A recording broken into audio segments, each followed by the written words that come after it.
संतान के रूप में कौन आता है?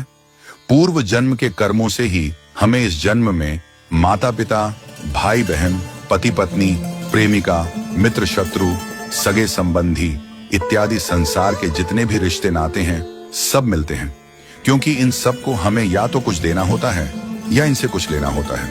वैसे ही संतान के रूप में हमारा कोई पूर्व जन्म का संबंधी ही आकर जन्म लेता है, जिसे शास्त्रों में 4 प्रकार का बताया गया है।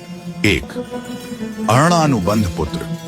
पूर्व जन्म का कोई ऐसा जीव जिससे आपने ऋण लिया हो या उसका किसी भी प्रकार से धन नष्ट किया हो, वह आपके घर में संतान बनकर जन्म लेगा।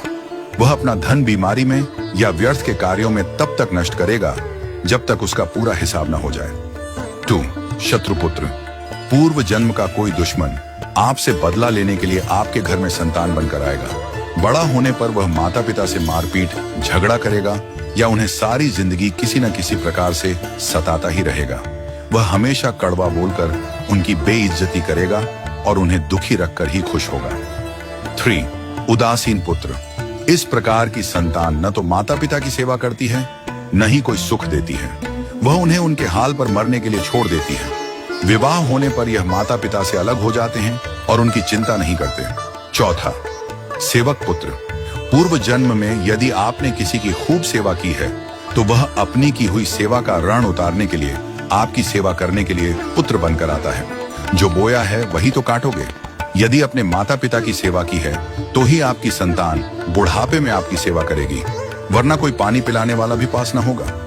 आप यह न समझें कि यह सब बातें केवल मनुष्य पर ही लागू होती हैं। इन 4 प्रकार में कोई भी जीव आ सकता है। यदि आपने किसी गाय की निस्वार्थ भाव से सेवा की है तो वह भी पुत्र या पुत्री बनकर आ सकती है।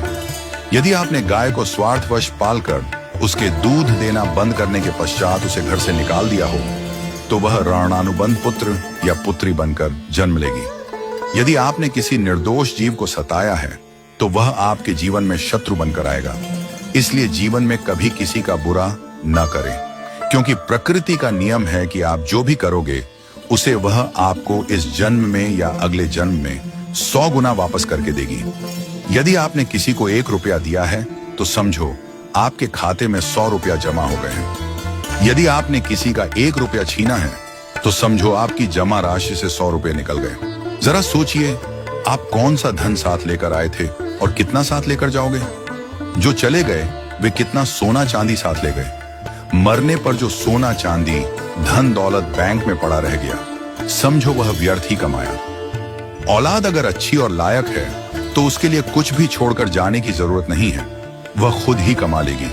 और औलाद अगर बिगड़ी या नालायक है तो उसके लिए जितना भी धन छोड़कर जाओ वह चंद दिनों में सब बर्बाद करके ही चैन लेगी।